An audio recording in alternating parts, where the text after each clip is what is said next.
Kumusta? Okay lang po.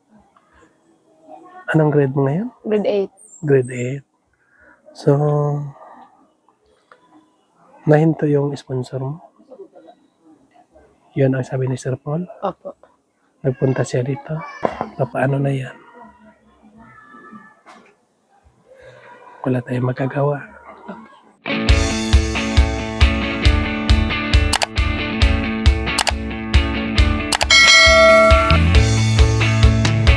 Hello mga kababayan, magandang araw sa inyo lahat. Kumusta na kayo dyan? So ngayon yung araw mga kababayan ay nandito ako ngayon ila Jodian. So magbibigay tayo ng allowance nila mga kababayan. So ako muna yung inutusan ni Sir Paul para mag-abot ng allowance nila kasi andun pa sa Manila ngayon si Sir Paul mga kababayan. Kasama pa niya yung kanyang pamilya dahil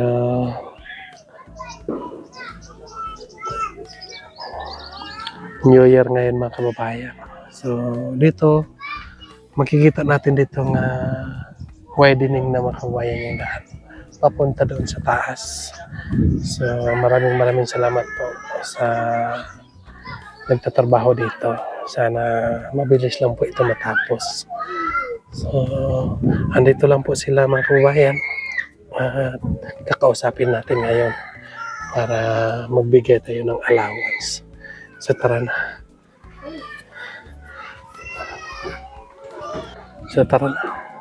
Ayo.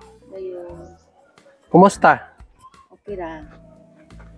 Kumusta yung kanyo? Kumusta yung Pasko nyo dito? Okay lang po. Lagyan natin to. Ano kayo? May handa kayo ng Pasko? Na, Ano sa may handa ng Pasko? kuan ra pod pan mga kape.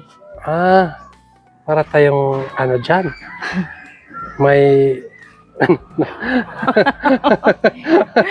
Wag kang so, pan at saka kape. yan. Kahit pan at kape, okay na. Okay. Okay ra. So, kasi mga kababayan, dito sa amin, hindi nasana yung mga tao dito maghanda ng Pasko. Kasi ang alam lang namin dito ay New Year tulad ngayon. So anong handa niyo mamaya?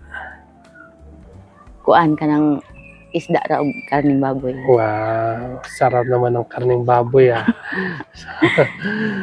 So, buti may karning baboy, no? So masarap pero hindi ako kumain ng baboy. Kasi ako parang baboy na rin. Saan yung anak mo? Yes, babaw. Nandyan na taas. Anong ginawa dyan? Naglilinis. Baka merong tinatago ng anak mo dyan. Wala. Kumusta nag-aral yung anak mo? Oh, Sure. Anong grade ng anak mo? 10. Grade 10. Saan siya nag-aral? Dihas ubos. Dyan. May grade 10 dyan. So, mabuti naman at nag-aral, no? So, ano yung palagi mong isasabi sa anak mo? Di ba, pag tayo ay isang magulang, umaga at hapon ay magbubunganga tayo ng anak natin. Ano yung ibubunganga mo sa anak mo pag umaga?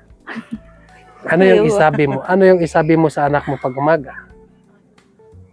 Ha? Ano yung mo ba? Ano yung isabi mo?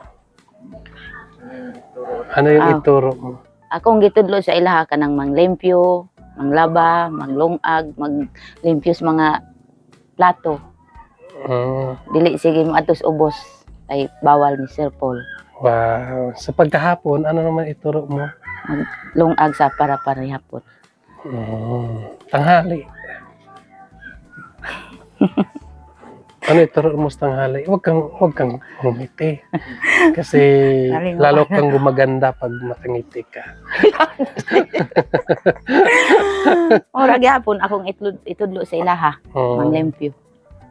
So ayun, no. So dapat ba nga turuan natin yung anak natin? Kailangan ba nga turuan nato ang atong anak? Tudloan gyapon na siya. Matanong kita, dapat ba? Kanang importante ba nga tudloan gid nato? Ngano man? Aron dili sila unsa ilang buhaton sa ubos, Mm.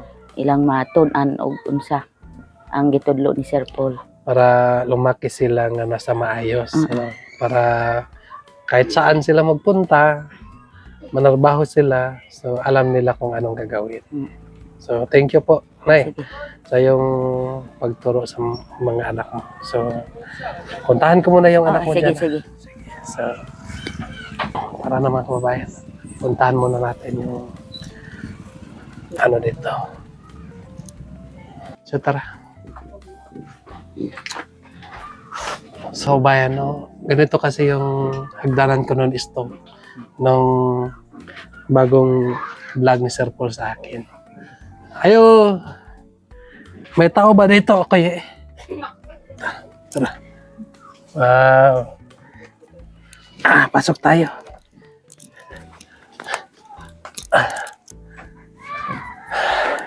Yan. Sabit natin to.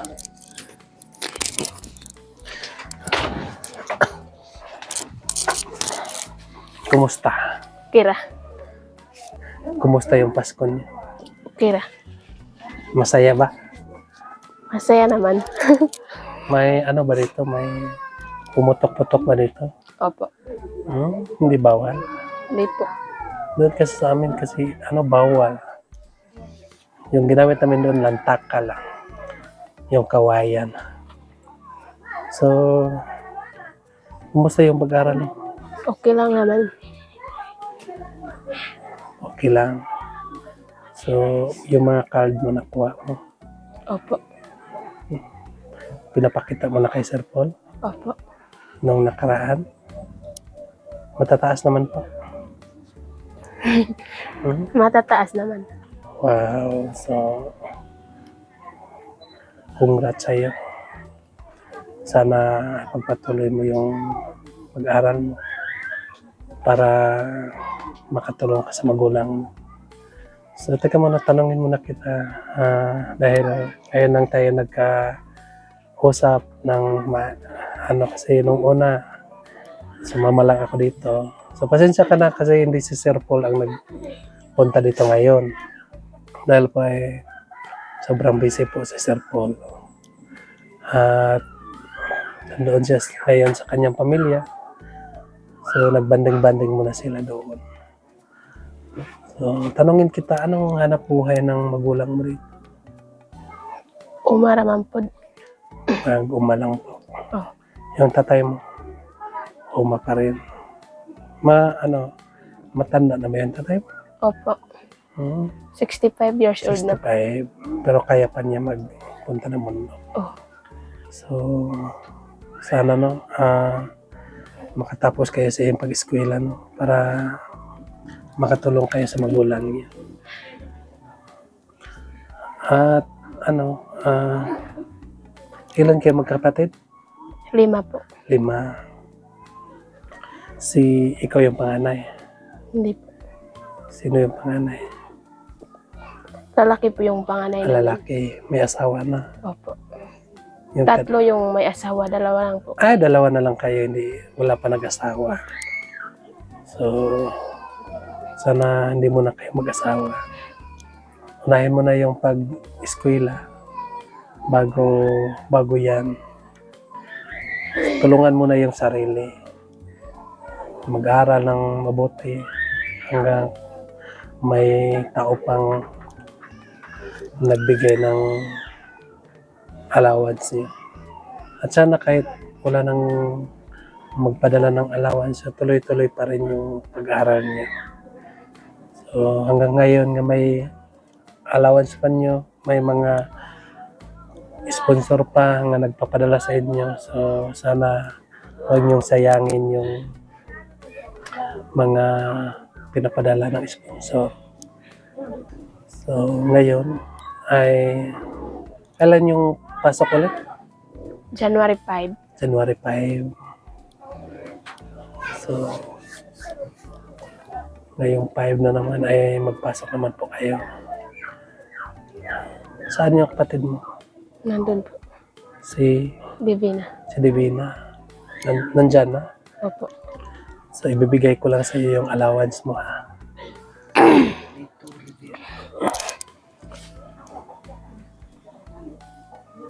So ngayon ay ibibigay ko lang sa iyo yung allowance mo. Galing po ito kay Tito Lito Rivera. Maraming salamat po kay Lito Rivera sa yung pagpapadala ng allowance kay Judian. So sana po ay huwag kayong magsawa magpadala ng allowance sa kanila para maipagpatuloy yung kanilang pag-eskwela. So ito yung sponsor mo para sana ang pinapadala sa iyo ay gamitin niyo sa maayos. Alam niyo, malaking tulong na ito para sa inyo. Dahil tayo, mga katutubo, alam ko kasi mga kababayan, lalong-lalo na pag mag-uma lang tayo, tapos wala tayong kakayanan. So sa isang buwan, may hirap kitain itong 5,000. Kasi tested ko po ito mga kababayan noon na bata pa ako nung wala pa akong trabaho. Sobrang hirap po hanapin ang pera. So masabi ko lang sa iyo, no, ang pera nga ibigay ng sponsor mo, sana gamitin niyo ng tama. So ito na yung pera mo.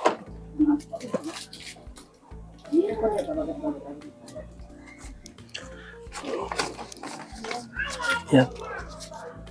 1, 2, 3, 4, 5. So ayun mga kababayan, inulit ko po, maraming salamat po kay Tito Lito Rivera sa yung pinapadalang allowance kay Judian. So masabi ko lang sa iyo, sana pagpatuloy nyo ang pagsuporta sa bata para makatapos sa kanyang pag-eskwela. At sana naman din, no, huwag niyang sayangin yung pinapadala ng sponsor. Gamitin niyo sa tama. So, ano yung masabi mo sa sponsor mo ngayon? Kami pong salamat sa nag-sponsor sa akin dahil malaking tulong na po ito yung binibigay niyo sa akin. Magagamit ko po ito sa aking pag-aaral. Maraming salamat po. Yan po. So, ano yung bibilihin mo dyan? Ibili ko po sa mga project ko sa paaralan. So, nung una, wala kang sponsor nung una, yung hindi ka pa nakita ng Pugong Biyahero. Anong pinagkaiba noon at ngayon? Yung pinagkaiba sa noon at ngayon ay nung wala pa akong sponsor, hindi ko po mababayaran ang mga bayaran sa mga paaralan dahil wala po kaming pera. Sa ngayon naman ay mas mababayaran ko na po ang ngayon dahil may sponsor na po ako. Thank you po sa sponsor. So, kasi no income sa magulang niya ay tamang-tama lang po sa pangkain niya. So, wala nang pang bayad ang paaralan. So, ngayon ay nagpapasalamat kami sa inyo dahil kayo yung ginamit ng Panginoon para matulungan po si Judian sa kanyang pag-eskwela. No? So, sana ipagpatuloy mo lang yung kabaitan mo. No? Magtiwala lang ka sa Panginoon at ipagdasal mo yung sponsor mo na malusog yung kanyang pangatawan para tuloy-tuloy yung biyaya na ipapadala sa iyo. Kasi kapag may mga problema sa katawan natin, no? So, mahinto talaga yung allowance, mahinto yung pagpadala dahil may mga naramdaman. So, malaking tulong na ito para sa kanila na magdadasal ka para sa sponsor para mailigtas sila sa mga kapahamakan, diba? So, ipagdasal mo lang yung sponsor mo dahil siya yung ginamit ng Panginoon para matulungan kayo. Opo, maraming salamat po. uulitin ko po, maraming salamat po sa mga binigay niyo sa akin. Malaking tulong na po ito sa pag-aaral ko. Sana hindi po kayo magsawa na tulungan po kami. So, ayan po. No? So, kahit saan tayo, hindi tayo makalimot magpapasalamat po sa taong nagtulong sa atin. Dahil siya talaga yung tao nga ginamit ng Panginoon para matulungan tayo. At siyempre, hindi tayo makalimot magpasalamat po kay Sir Paul. Dahil siya yung tulay na ginamit ng Panginoon para matulungan din kayo, matulungan ako. No? So, kahit saan tayo magpunta, no, hindi tayo makalimot magpapasalamat sa taong nagtulong sa atin. No? So, ngayon nasaan si Divine? Nandun. Nandyan na. Opo. Nandyan na ba si Divine? Nandyan na ba si Divine? Nandyan na pala si Divine. Hello. Pasok ka dito. Ito yung bunso. Opo. Oh. Para kayong bala. Dito ka. Okay.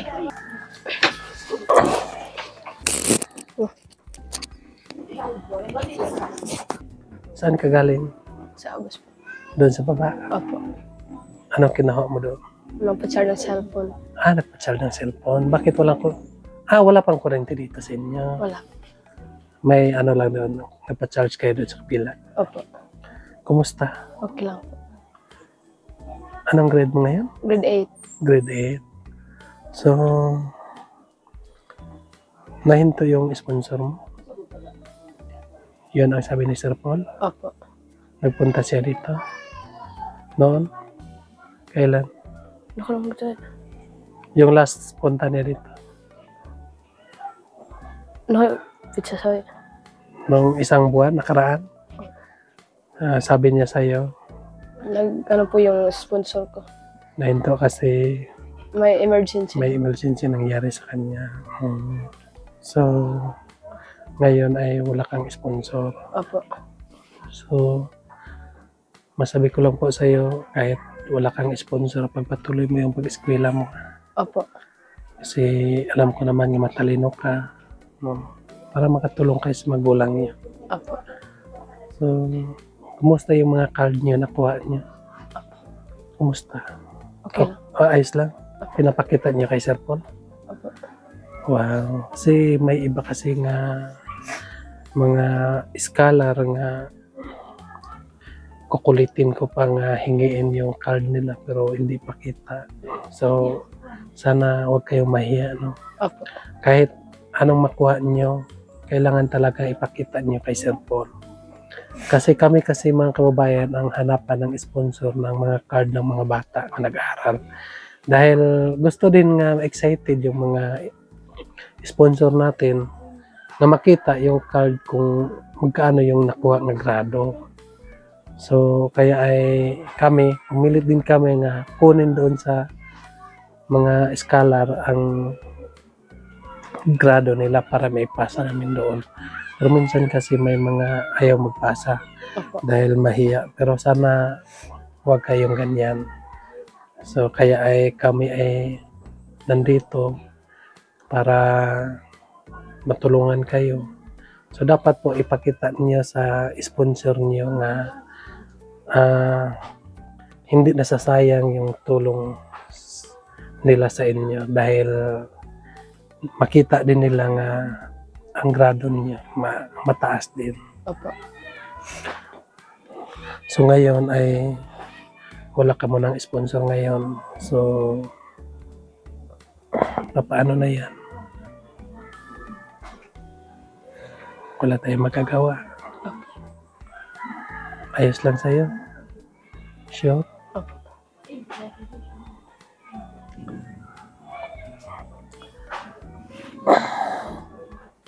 Pero huwag kang mag-alala dahil si Sir Paul muna ang magbigay ng allowance mo ngayon. Opo. Maraming salamat po kay Sir Paul, no? siya muna ang nagbigay ng allowance ni Divine. So, sana pagdasal natin yung mga sponsor natin. Opo. Yung bago tayo matutulog, ipagdasal natin kasi kapag wala sila, mahirapan talaga tayo. Opo. So, thank you po no, kay Sir Paul. Siya muna ang magbigay kay Divine ng allowance niya. So, sana gamitin niyo sa maayos. Opo. At huwag kayong huwag yung magbili kayo ng kahit ano. Huwag yan. Yung magbili kayo yung karapat dapat na bilihin niyo. Opo. Kasi alam niyo itong pera nga ibigay ng sponsor natin, pinagpawisan, pinaghirapan para may pangbigay lang sa inyo. So sana huwag nating sayangin ang pera. So ibigay ko ito.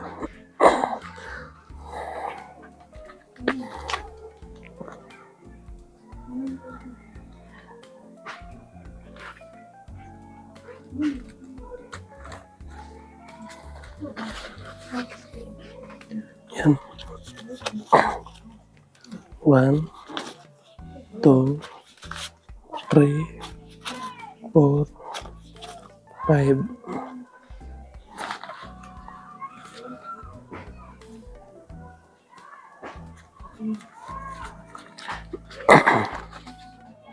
So, ayun po, no? Thank you po kay Sir Paul dahil sinagot mo na niya si Divine. Siya muna ang nagbibigay ng 5,000. Maraming salamat po sa iyo, sir. Dahil ikaw muna ang nagpapadala para kay Divine. So, anong masabi mo sa sponsor mo? Thank you po, Daddy, sa ibinigay mong 5,000. Hindi ko po sasayangan yung perang ibinigay mo sa amin. Maraming salamat po, Daddy. Ikaw muna. At saka, ingano na, Maraming salamat po sa sponsor kong dati. Salamat po sa unan yung pagbibigay sa aking pera. Maraming salamat po. Sana maano po yung mga emergency niyo po dyan. Maraming salamat. so, yan lang po mga kababayan, no? At inuulit ko po, maraming salamat po sa inyo nga walang sawang nagpadala sa kanila. Kasi alam ko po mga kababayan, malaking tulong na po ito para sa kanila. Opo. So, sana wag niyong kalimutan, no? Mag-aral kayo na mabuti. Huwag muna kayo mag-uyab-uyab. Kasi kapag mag-uyab-uyab kayo, hindi mapokus yung pag-aaral niyo. Tulungan niyo ang sarili niyo. Kasi sobrang hirap po kapag wala tayo natapos. Dahil kapag mag-asawa tayo ng maaga, papunta lang tayo sa bundok, no? Magtatrabaho. Pero sa akin naman po, hindi ko naman maliit nga yung magtatrabaho tayo sa bukid. Dahil ako, sa bundok din ako magaling magtatrabaho. Pero ang gusto ko lang po nga makatikim din kayo sa magandang pamumuhay. No? Yung makatapos, tapos makapagtrabaho ng maayos. Yun lang po ang gusto ko. Dahil kapag isa sa inyo ang makatapos, isa sa inyo ang pagtrabaho na, so isa din ako nga masaya. Dahil meron na akong kasamang katutubo na tinulungan ng pugong biyahero na nakatapos sa kanilang pag-aaral. Opo. Dahil sa akin po ay isa din ako nga tinulungan ng pugong biyahero.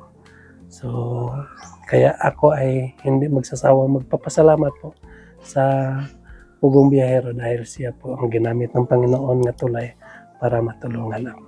At siyempre, no, thank you po kay Istong din, no. Isa na rin siya ka PB team. So, siya din ang nagtulong sa akin na maging vlogger din ako. So, maraming salamat po sa inyo. So, ayun lang po mga kababayan, no. So, maraming salamat po sa inyong lahat na walang sawang nag-subaybay sa aming YouTube. No, sana po huwag kayo magsawa. No? So, hindi namin may pagpatuloy ang aming kaganapan kapag wala kayo. So, inuulit ko po, maraming salamat po sa inyong lahat, mga kababayan. Yan lang po. God bless you po. Bye-bye.